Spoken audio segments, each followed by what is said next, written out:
మీరేమో రాత్రి టీవీలు బయలుపోయి ఉంటాయి అని చెప్పి అంటున్నారు. వాళ్ళేమో మేము సంబరాలు చేసుకున్నా అది ఫెయిల్ అయిపోయింది, వాళ్ళు కనీసం వాళ్ళు ఆర్గనైజ్ చేసుకోవడానికి కూడా రాలేదు. ఎక్కడన్నా టపాకులు కాల్చారా? ఏంటి సార్ సంబరాలు చేసుకునేది? నేను చెప్తున్నాను కదా సార్, మీకు ఆర్గనైజ్ చేసుకోవడానికి కూడా రాలేదు. నేను ఒక విషయం చెప్తా సార్, లక్షల్లో జనాలు వచ్చినప్పుడు వీళ్ళ నస చెప్తా చూడండి, వీళ్ళ ఆలోచన ఎంతకుంటుందో నేను చెప్తా వినండి. లక్షల్లో జనాలు వచ్చారు, ఆ మైక్ సిస్టమ్ మీదకి, ఆ సౌండ్ సిస్టమ్ మీదకి జనాలు మొత్తం ఇన్ఫ్లో వచ్చేసింది లిటరల్ గా. It was and this was again a failure of the police there. నేనున్నా అక్కడ, నేను ప్రత్యక్ష సాక్షిని అక్కడ సార్. అక్కడ ప్రధానమంత్రి మోదీ వచ్చేటువంటి సభకి మినిమం సెక్యూరిటీ కూడా పోలీసులు ఇవ్వలేదండి. నేను మినిమం సెక్యూరిటీ, సభ డయాస్ అక్కడ ఉందా, దానికి ఇంత దూరంలో ఆల్మోస్ట్ ఫస్ట్ గ్యాలరీలో మేము కూర్చున్నాను. కనీసం అక్కడ ఒక 8 నుంచి 10 మంది పోలీసులు కూడా లేరు సార్. మా ఫెయిల్యూర్ ఎందుకు అవుతుంది? మా వాలంటీర్లు ఉన్నారండి అక్కడ, మా వాలంటీర్లు ఉన్నారు కాబట్టే కంటికి రెప్పలా ప్రతి ఒక్క కార్యకర్తని కాపాడుకొని మళ్ళీ ఇళ్ళకి పంపించగలిగాం మేము. లేకపోతే వీళ్ళు చేసినటువంటి కాన్స్పిరసీ ఏంటి సార్? అక్కడ మోదీ గారు మాట్లాడుతూనే ఉన్నారు, పోలీసులందరూ వెళ్ళిపోయారు. ఎవరి సభకు వచ్చారు? అందుకే కదా ఇవాళ మేము వెళ్ళి ఎలక్షన్ కమిషన్ కూడా మేము దీనికి సంబంధించి రిప్రజెంటేషన్ ఇస్తున్నాం కదా. ఆ ఎస్పీని వదిలేస్తామా? గేమ్స్ ఆడతారా? కాన్స్పిరసీ చేస్తారా? ఒక సభ మీద, ప్రజల కోసం పెట్టినటువంటి సభ మీద రాజకీయంగా ఎదుర్కోమంటున్నాను సార్. మేము ఎక్కడా కూడా మేమేం మిమ్మల్ని రాజకీయంగా ఎదుర్కోమని చెప్పట్లేదు కదా. రాజకీయంగా ఎదుర్కొని చూస్తాం, మీరేం మాట్లాడుతున్నారు, మేమేం మాట్లాడుతున్నాం, చర్చకు రండి చూద్దాం. అది చేతగాక జనాల్ని 10 కిలోమీటర్ల మేర 20 కిలోమీటర్ల మేర ఆపేయడం ఎందుకు సార్? ఎందుకు ఆపారు? సో ఇది పోలీస్ ఫెయిల్యూర్, అబ్సల్యూట్ గా పోలీస్ ఫెయిల్యూర్. అయితే ఇక్కడ మీకు ఒక విషయం చెప్తాను, ఎందుకనంటే అందుకే ఇవాళ ఎలక్షన్ కమిషన్ దృష్టికి తీసుకెళ్తున్నాం అంటున్నాను. మేమేం వదలం దీన్ని. ఎలక్షన్ కమిషన్ దృష్టికి ఎందుకు తీసుకెళ్తున్నాం మేము? బికాస్ లోకల్ పోలీస్ కి ఇన్స్ట్రక్షన్ ఉంది కదా, మోదీ గారి సభని లోకల్ పోలీస్ కి ఇన్స్ట్రక్షన్ ఉంది కదా. అంటే సాక్షాత్తు ప్రధానమంత్రి గారు వచ్చే సభకు కూడా మీరు సెక్యూరిటీ ఇవ్వరా? అక్కడ మా ఫెయిల్యూర్ ఎలా అవుతుంది సార్? మేమేమన్నా ప్రభుత్వంలో ఉన్నామా? ఎవరున్నారు ప్రభుత్వంలో? అది Jaganmohan Reddy election commission failure. అది డీజీపీ ఉన్నారు కదా, ఆయన ఫెయిల్యూర్. నేను అందుకనే చెప్తున్నాను, ఎవరైతే ఉన్నారో they have to give an answer to the election commission కదా. That's what we are asking, that's what we are complaining. ఇక్కడ నేను ఇందాక చెప్తుంటే మళ్ళీ కట్ అయిపోయింది మధ్యలో. కానీ ఏం చేశారంటే వీళ్ళ బాధ, వీళ్ళ ఏడుపు, వీళ్ళ నసా చెప్తాను మీకు. లక్షలలో జనాలు వచ్చేమో మేము ఇచ్చేస్తా ఉంటే వీళ్ళు మజ్జిగ ప్యాకెట్లు ఇవ్వలేదు, మైకులు సరిగ్గా పెట్టలేదు, మా కుర్చీలు వేయలేదు. వీళ్ళు వచ్చారండి సభలకి? నిలబడి చూసారా? నిలబడి విన్నారా? మరి వైఎస్ఆర్సీపీ కార్యకర్తలు కూడా వచ్చారేమో. మరి వాళ్ళ జగనన్న మాటలు వినలేక పోర్లే ఆ చంద్రబాబు నాయుడు గారు మంచి ఆయన ఏదో మాట్లాడతారు, ఆయన మాటలన్నా ఇని తరిద్దామని వచ్చారా? ఎలా తెలుసండి వాళ్ళకి వీళ్ళ నస?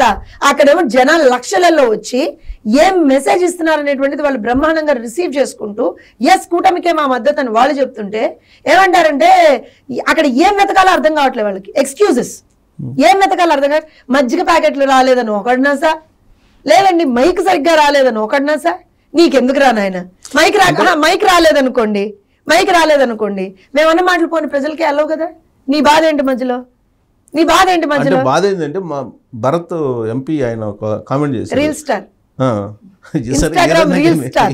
చెప్పండి, ప్రజలు యాక్సెప్టెన్స్ లేదు, ప్రకృతి కూడా యాక్సెప్టెన్స్ లేదు, అందుకే ఇలాంటి పరిస్థితి వచ్చింది. ప్రకృతి యాక్సెప్టెన్స్ లేదు అని అంటే ఎలా ఉంటుంది తెలుసా అండి? జగన్మోహన్ రెడ్డి గారు సభలు పెడితే ఎలా అయితే ఏమంటారు అంటే జనాలు పారిపోయి చిచి జగన్మోహన్ రెడ్డి అని చెప్పి వెళ్ళిపోతున్నారు చూసారా? అది యాక్సెప్టెన్స్ లేకపోవడం అంటే.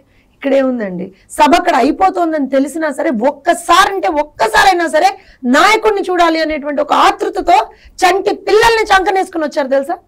I will show you the visuals. అక్కడ చంద్రబాబు నాయుడు గారు ఉన్నారు, పవన్ కళ్యాణ్ గారు ఉన్నారు, మోదీ గారు ఉన్నారు. ఒక్కసారి వాళ్ళ మాట వినాలి, ఒక్కసారి వాళ్ళని మేము కళ్ళారా చూడాలి అంతే అనేటువంటి ఒక దీంతో చంటి బిడ్డల్ని చంకనేసుకుని వచ్చారు తెలుసా. పండు ముసలివాళ్ళు చేతికర్ర పట్టుకుని నడుచుకుంటూ వచ్చారు తెలుసా. మీరైతే అలా చెప్తున్నారు, వాళ్ళేమో అసలు ప్రకృతి ప్రకృతి సాధించలేదు, అందుకే వీళ్ళకి మైకులు రాలేదు. ప్రకృతికి మైకులు, నేను అదే చెప్తున్నా సార్. వాళ్ళు అసలు నిజంగా నేను ఓ విషయం చెప్తాను మీకు రావు గారు, వాళ్ళ బాధ పగవాడికి కూడా రాకూడదండి. సభ సక్సెస్, దాన్ని ఇప్పుడు ఫెయిల్యూర్ అని చెప్పాలి మేము. చెప్పకపోతే జగనన్న తిడతాడు, చెప్పకపోతే మాకు షంటింగ్ పడుతుంది జగనన్నతోటి. ఎలా? అందుకని మైక్ పని చేయలేదని ఒకడు వచ్చి మాట్లాడతాడు, మజ్జిగ ప్యాకెట్లు ఇవ్వలేదని ఒకడు వచ్చి మాట్లాడతాడు, లేదు గ్రాఫిక్స్ అని ఒకడు వచ్చి మాట్లాడతాడు. ఇంకా పెయిడ్ ఆర్టిస్టులు వస్తారు, మీరేం తొందరపడకండి. ముగ్గురే వచ్చినట్టున్నారు ఇప్పుడు ఇంకా వస్తారు, ఇంకా చాలా మంది. ఏంటంటే మేడం, చంద్రబాబు నాయుడు గారు సభలు పెట్టినప్పుడు గుంటూరు కందుకూరులో తొక్కిసలాట జరిగింది. అప్పుడు మీరు మీ పార్టీ వైపు నుంచి ఒక అనుమానం వ్యక్తం చేశారు, స్లీపర్ సెల్స్ ని పంపించారు అని. అలాంటిది ఏమన్నా జరిగిందని నిన్న? ఒకటి చెప్తాను రావు గారు, కాన్స్పిరసీ అయితే నిన్న జరిగిందండి. నేను ప్రత్యక్ష సాక్షిని, అందుకో డౌటే లేదు అందులో. పోలీసులు వదిలేసి వెళ్ళిపోవడం కావచ్చు. ఎందుకంటే ఇప్పుడు మా పార్టీకి అంత పెద్ద సభ అండి, లక్షలలో జనాలు వస్తారు. ఖచ్చితంగా వీళ్ళు ఆస్ ఫర్ పోలీస్ ప్రొటెక్షన్స్ కదా, పోలీస్ సర్వీస్ అడుగుతాం కదా, మేము అడిగాము, రిప్రజెంటేషన్స్ ఇచ్చాము, వాళ్ళు ఇస్తున్నామన్నారు. కానీ మా వాలంటీర్లు ఎంతవరకు మేనేజ్ చేయగలుగుతారండి అంత పెద్ద సభల్లో లక్షల్లో జనాలు వచ్చినప్పుడు? కానీ నిన్న నిజంగా కూడా మా వాలంటీర్లకు మేము చేతులకు దండం పెట్టాలండి. ఏ ఒక్క కార్యకర్తకు కూడా ఏమాత్రం ఇబ్బంది రాకుండా పాపం కంటికి రెప్పలా కాపాడుకున్నారు. అయి ఉండొచ్చు మీరు అన్నట్టు స్లీపర్ సెల్స్ అలాంటివి ఏమన్నా ఉన్నాయో తెలియదు నాకు, but there attempt to make, అంటే వాళ్ళ అటెంప్ట్ ఏదైతే వాళ్ళు చేసి ఉండొచ్చో అదైతే ఫెయిల్యూర్ అయిపోయింది. అంటే దీని మీదే ఉన్నా మీరు జనరల్గా ఏదైనా ఇన్సిడెంట్ జరిగినప్పుడు పార్టీ వైపు నుంచి వెళ్తారు కదా కొంచెం దాన్ని ఎంక్వైరీ చేయడానికి, అలాంటిది ఏమన్నా మీ పార్టీ వైపు నుంచి ఉందా? ఖచ్చితంగా ఇవాళ ఆల్రెడీ దీనికి సంబంధించి అసలు పోలీసుల నుంచి సపోర్ట్ ఎందుకు రాలేదు అనే దాని మీద కంప్లైంట్ ఇవాళ ఇస్తున్నాం. అలానే ఇంటర్నల్ గా కూడా ఏ సభ జరిగిన రావు గారు మా పార్టీలో ఒక ఫీడ్బ్యాక్ సిస్టమ్ అనేది ఉంటుంది, రివ్యూ ఉంటుంది. సో రివ్యూ కూడా నడుస్తుందండి, ఎందుకు ఉండదండి? ఎక్కడ ఒకవేళ గనక మనం ఏదైనా ఫెయిల్యూర్ అయ్యామా, ఫస్ట్ థింగ్ అంటే క్రౌడ్ అంతమంది వచ్చినప్పుడు, బికాజ్ మైక్ సిస్టమ్స్ దగ్గరికి క్రౌడ్ వచ్చేయడము పూర్తిగా. నిజంగా ఒక సందర్భంలో చూస్తే పాపం పవన్ కళ్యాణ్ గారు మాట్లాడుతున్నప్పుడు మోదీ గారే మధ్యలో ఇంటరప్ట్ అయ్యి, లేదు పవన్ ఒక నిమిషం ఆగు నేను మాట్లాడాలి అని చెప్పి ఎవరైతే పిల్లలు కొంతమంది పైకి ఎక్కారో వాళ్ళని లేదమ్మా దిగండి అని చెప్పి. ఇదే నాకు తెలిసి శంకరావన్ సభలో కూడా ఒకసారి జరిగిందండి. ఆ రోజున లోకేష్ గారు కూడా అలానే బతిలాడాల్సి వచ్చింది. నాన్న ఒక్కసారి దిగిపో, అవసరమైతే నీ ఫోటో దిగుతా కానీ నువ్వు దిగరా నాన్న అని బతిలాడుకున్నారు. సో నిన్న కూడా మీడియా వాళ్ళు నేను ఫోటో తీసారా నాయన దిగు అని చెప్పి పాపం మోదీ గారు కూడా బతిలాడుకున్నారు. తప్పలేదండి, ఎందుకనంటే నేను అదే చెప్తున్నాను, ప్రతి ఒక్క కార్యకర్త మాకు ఇంపార్టెంట్ కదండి. ప్రజలు వచ్చారు అక్కడికి, కార్యకర్తలు వచ్చారు. సో అప్పటికి పతిపాటి పుల్లారావు గారు 4 సార్లు పవన్ కళ్యాణ్ గారు మాట్లాడుతున్నప్పుడు కూడా చెప్పారు, కొంచెం మైక్ నుంచి దూరంగా వెళ్ళమని చెప్పండి సార్, అందరినీ కూర్చోమని చెప్పండి సార్ అని చెప్తూనే ఉన్నారు. చాలా సందర్భాల్లో సార్ చేతులు ఎత్తి దండం కూడా పెట్టారు, నాన్న కూర్చోండి అని. కానీ ఆ ఇమోషన్ ఎలా ఉందంటే they were all so happy looking at these 3 leaders. వాళ్ళల్లో అంటే ఇప్పుడు ఎలా ఉంటుందంటే అండి, అత్యంత అణిచివేయబడుతున్నటువంటి ఒక సర్కమ్స్టాన్సెస్లో ప్రజలు ఉన్నారండి. దుర్మార్గంగా వాళ్ళ మీద దాడులు జరుగుతున్నాయి, వాళ్ళని ఎక్కడికక్కడ వేధింపులకు గురి చేస్తున్నారు. మా కార్యకర్తలు కావచ్చు, ప్రజలు కావచ్చు, ఎవరైనా సరే. అలాంటి పరిస్థితుల్లో ఒక బెకన్ ఆఫ్ హోప్ గా అక్కడ 3 లీడర్లు కనపడినప్పుడు ఆ ఇమోషన్ ఎలా కనెక్ట్ అయిపోతుందంటే you just want to go towards them. వాళ్ళని వెళ్ళి మనం కలవాలి, వాళ్ళని చూస్తే మనకి అబ్బా నా నాయకులు వచ్చేసారి అయిపోయింది, ఇంకా నా బతుకు బాగు అయిపోతుంది అనేటువంటి ఒక వాళ్ళకి ఆ హోప్ వచ్చింది నిన్న. So that's where we couldn't stop the people. వాళ్ళని ఆపగలిగేటువంటి ఒక పరిస్థితి కూడా లేదు. నిజంగా ఆ మాట నాకు తెలిసి మోదీ గారు కూడా అన్నారు, నాకు అర్థమవుతుంది మీరు ఇంత ముందరకు వస్తున్నారంటే ఈ ప్రభుత్వాన్ని ఎంత త్వరగా పంపించేద్దామని మీరు చూస్తున్నారనే మాట కూడా ఆయన అన్నారు. సో ఇలాంటివన్నీ ఇమోషనాలిటీస్ ఖచ్చితంగా క్యారీ అవుతాయండి. ఇలాంటి సభల్లో అలాంటి ఇమోషనాలిటీస్ బాగా క్యారీ అవుతాయి.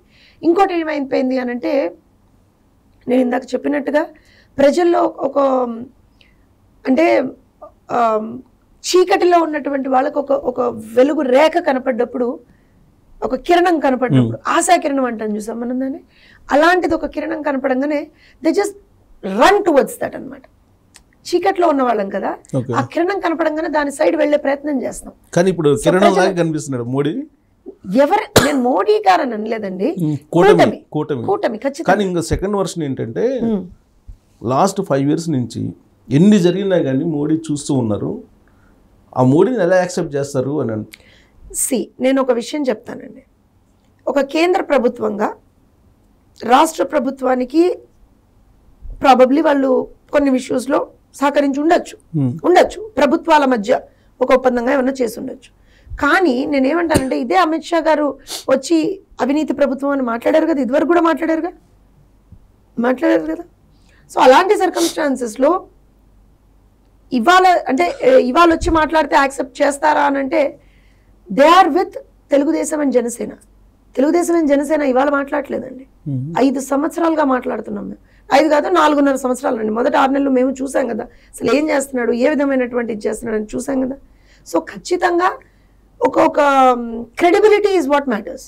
సో ఇవాళ అవన్నీ చూసే కదా అవును ఈ జగన్మోహన్ రెడ్డి ప్రభుత్వం దుర్మార్గంగా బిహేవ్ చేస్తుంది, వైఎస్ఆర్సీపీ ప్రభుత్వం ప్రజల్ని వేధించుకు తింటుంది, ఖచ్చితంగా ఇవాల్టి రోజున తెలుగుదేశం జనసేనతో కలవాల్సినటువంటి ఒక అవసరం ఉందని బీజేపీ వాళ్ళు భావించే కదండి ఎన్డీఏలోకి